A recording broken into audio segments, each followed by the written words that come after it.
Okay, welcome back again. We are back to week number three.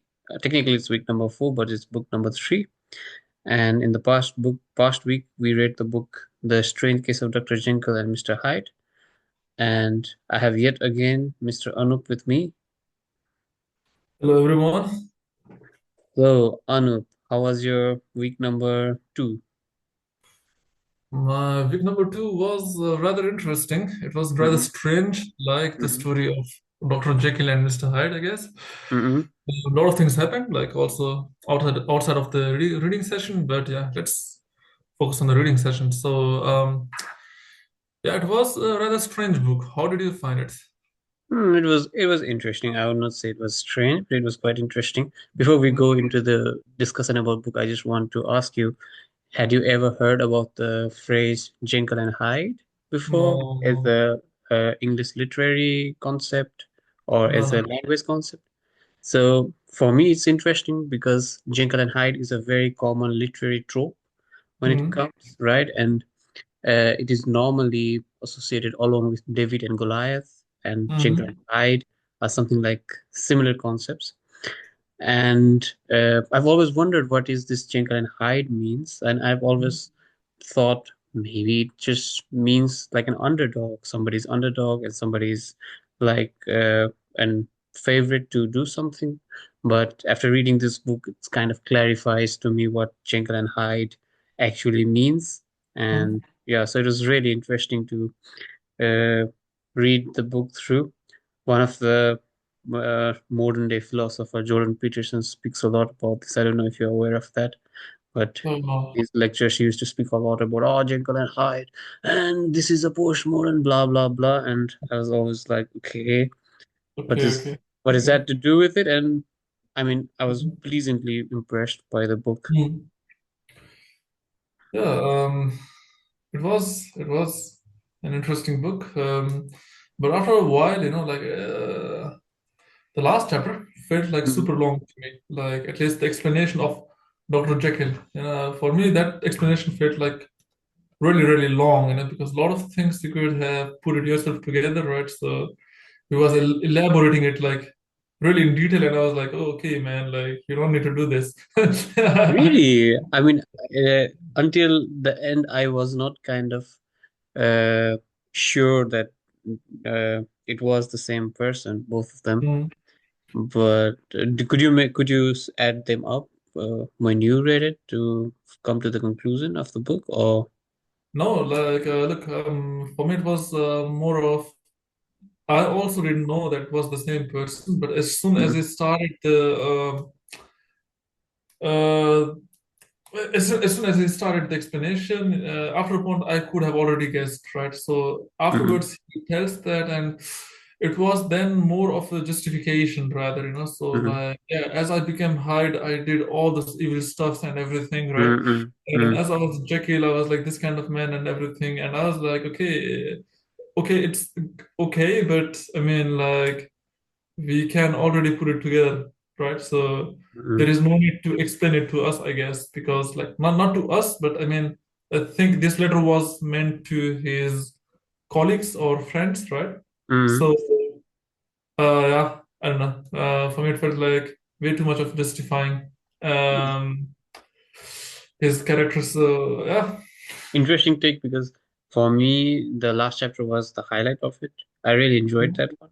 The way he Mm-hmm. just explains everything, and I think it was more like a narration of uh in a sense that how the persona of the Hyde took over Dr. Jekyll, like once he could get away with doing all those evil stuffs, that he got kind of used to it, and then he had to really restrain himself to make sure that he does not go down the path that he wants, but he's still unable to do it because once he has tasted the forbidden fruit, now he wants more and more Mm-hmm. of it, and with no repercussions he can go on. And I liked how he was trying to juggle through the morality of it, having this Mm-hmm. split personality within himself and trying to come in terms with it and try to say that how he felt and everything.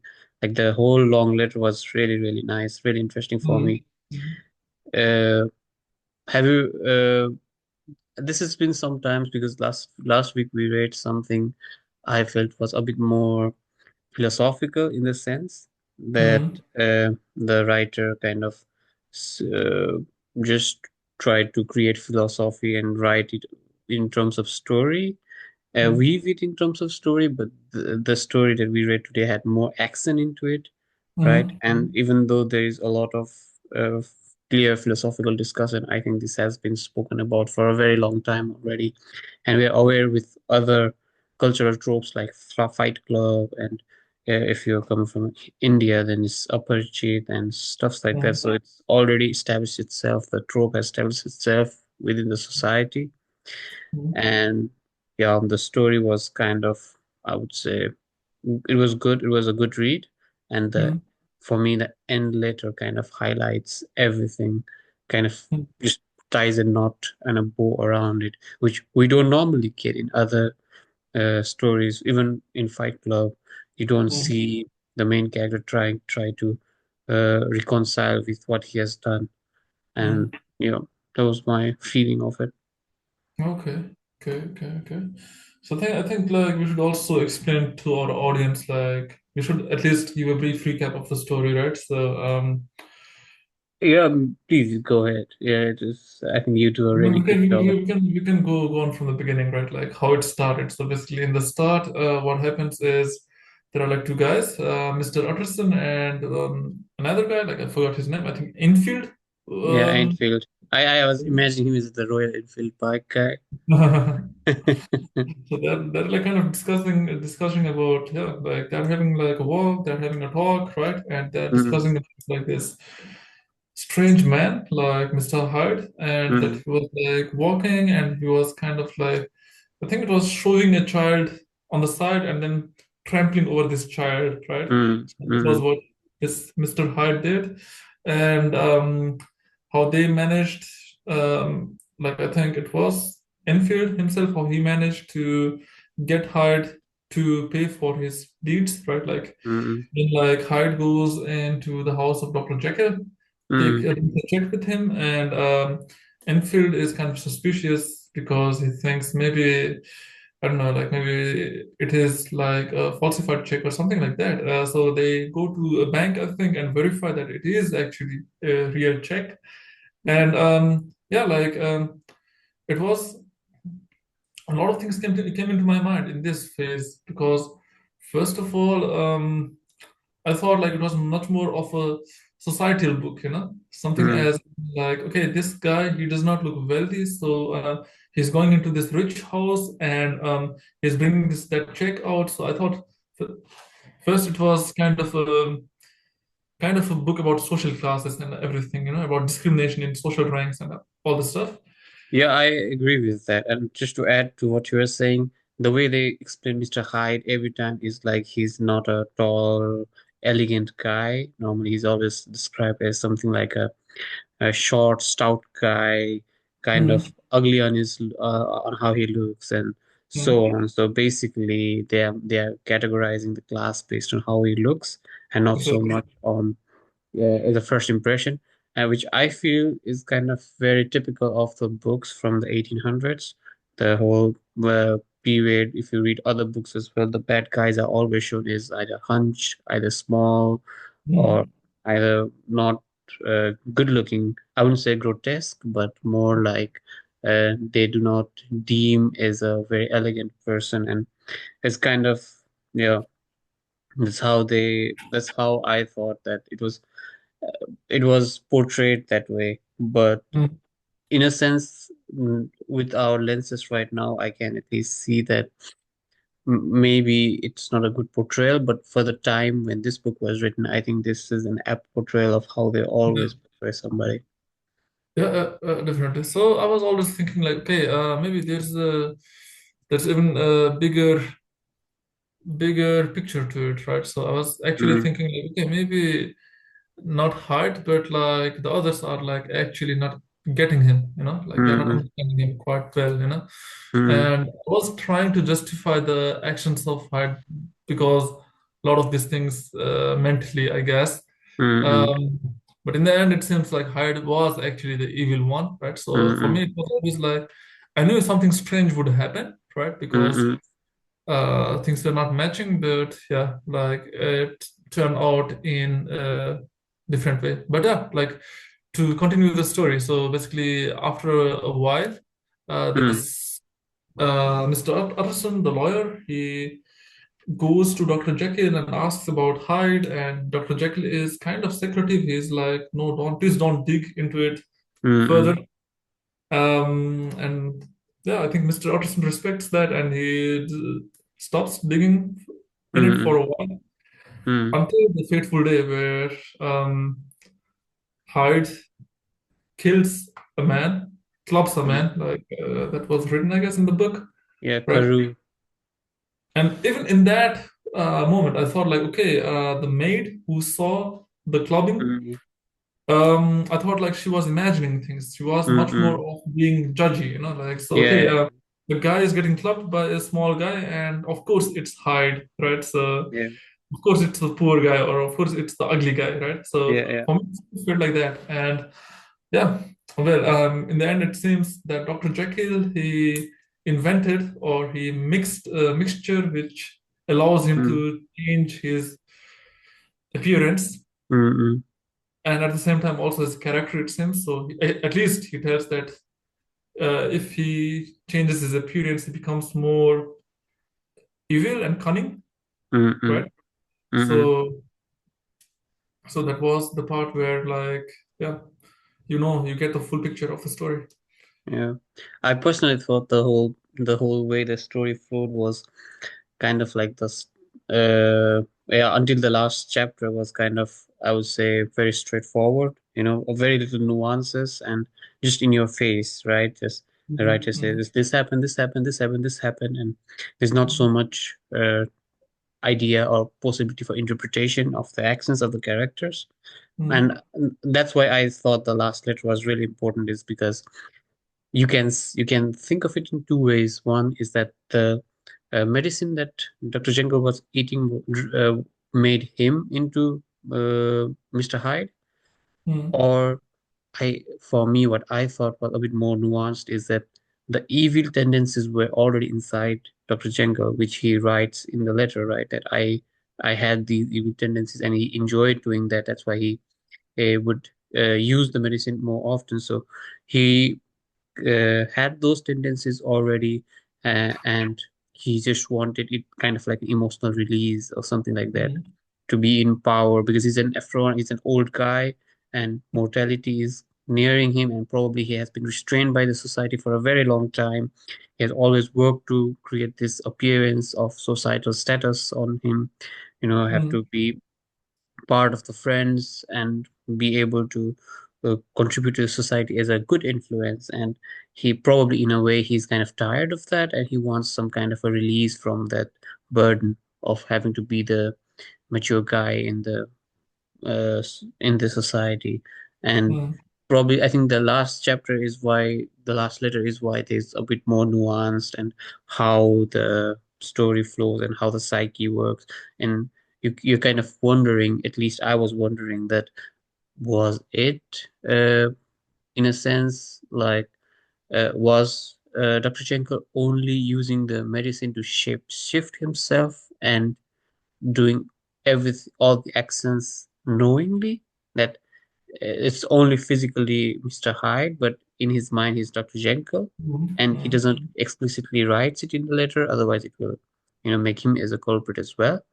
Yeah. Or was his psyche in a way influenced by it? Kind of like how you have anonymity in the internet, people write all those kind of crazy stuffs, people write abusive messages and so on.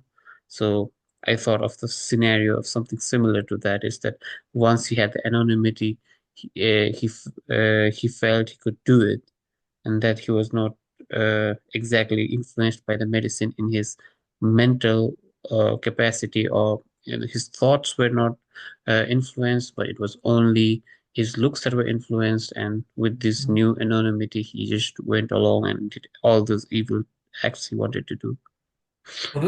Definitely. I actually thought about this point, and that was actually the next point that I wanted to ask you as well.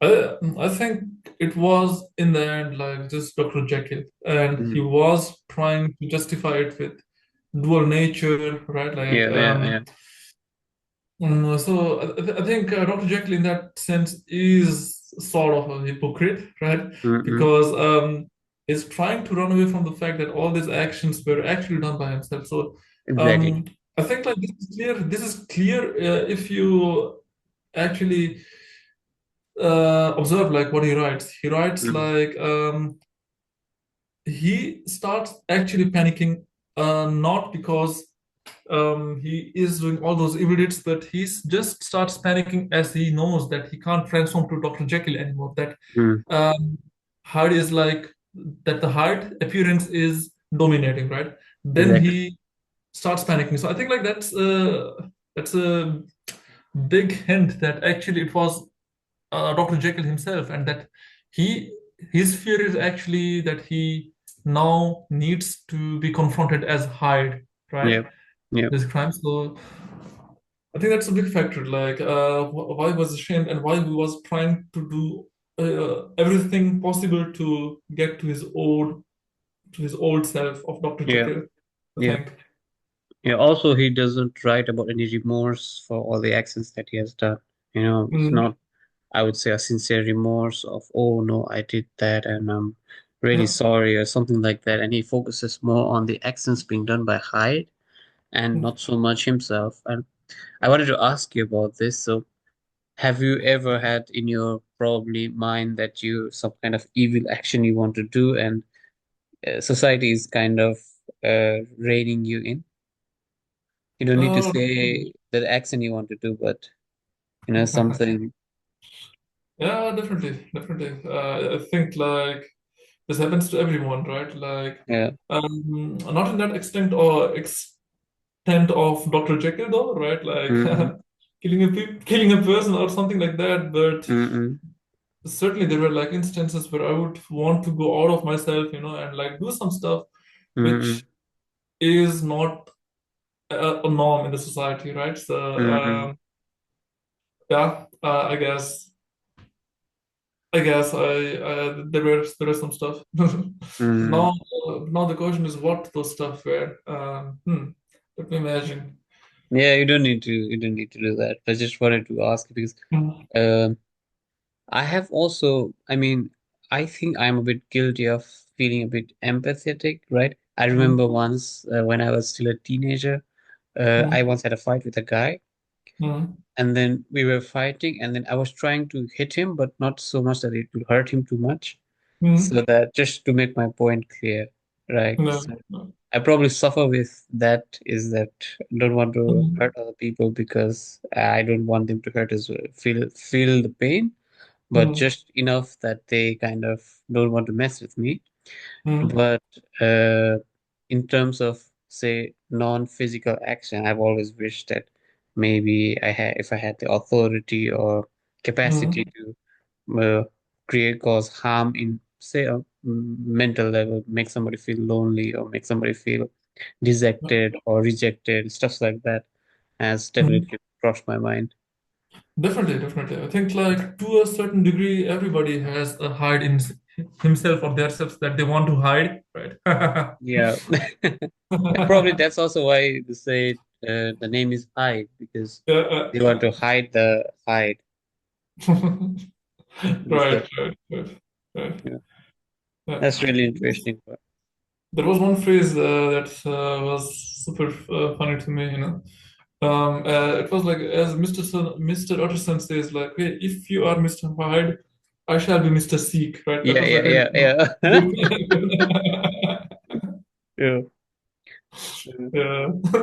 I remember this watching this like I told you I used to watch Jordan Peterson videos back in the days and then he used to say the persona of hide is something that you have to hide all the time that everybody has that but they don't want to expose it and so the point remains that they are trying to hide the persona everybody has that and they hide them Definitely, and definitely, yeah definitely. I mean I mean, Uh, like you know of these instances, right? Like where someone gets drunk and he says, like, yeah, like it was the exactly. alcohol, right? Like Yeah, yeah. because Alcohol that did it. Yeah.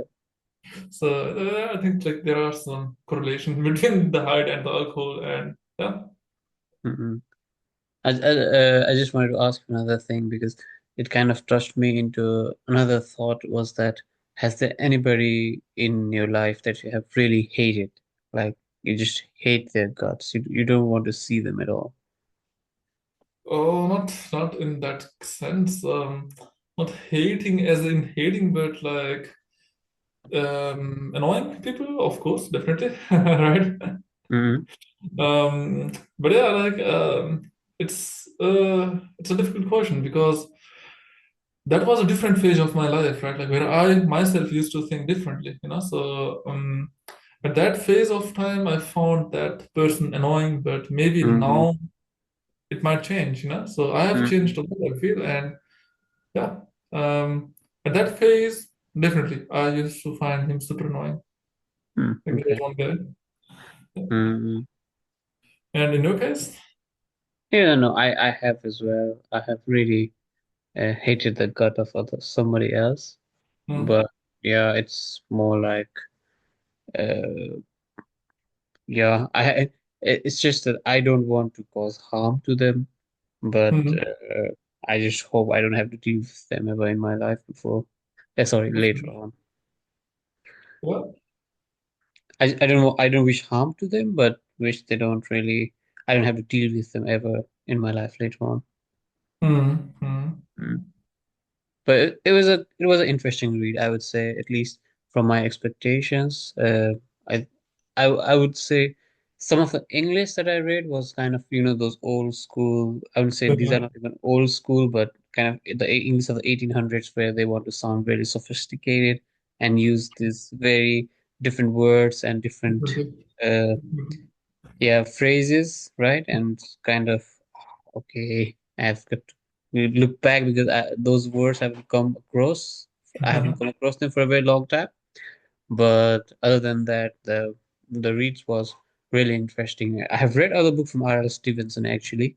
I think Mm, you have read as well, Treasure Island, mm, and I think the book uh, reminds me a bit about the stories that I used to read when I was young and really enjoyed them because mm, this story had they were just right on your face and they just told you what happened. And it was more like an immersive experience of this happens and this happens and this happens and this happens. And I have realized that since my 20s I have read more books like Murakami or the ones that we read before, which focuses more on small stuffs but over a very long period of time. And mm, sorry, which focuses on the details and kind mm, of like those are not concrete actions that are happening throughout the book, but more like they just are soft and flowing everywhere. So it mm, was a really fun change of pace for me. yeah, definitely. It was a funny read. It was a definitely a funny read, and I wouldn't have expected the ending at all. Right, Hmm. like it was Hmm. the same person. Uh, but yeah, like makes you wonder. And I actually think everybody has kind of a heart in themselves, right? So Hmm. I think it was much more about like confrontation, right? Like it was confronting Hmm. people about yeah about the heart that may Yeah. have, right? So yeah. So, what do you want to read for the next week? It's your turn to come up with an idea. Let's make it short, 100 pages. After that, further into the year, we can go to more lengthier books. But if we continue to around I 100, don't know. I was thinking of Dostoevsky and Tolstoy, but like those are like long reads. I think those are like yeah, way over 100 pages, right? yeah, So I have to think about that. okay. Then it will be a surprise until next week for all the viewers that we have, the two viewers that we have. And they will know later on, but I'm really looking forward to your recommendation. Mm. Uh, for me, I personally might recommend something different next time. That would be like short stories collection or something like that.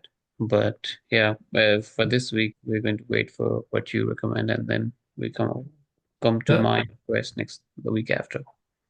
So that's it for now. Thank you very much, Anup, for doing this whole one book a week thing with me, and we hope No, we no can keep problem. this up until the end of the year. Sure thing. Thank you. And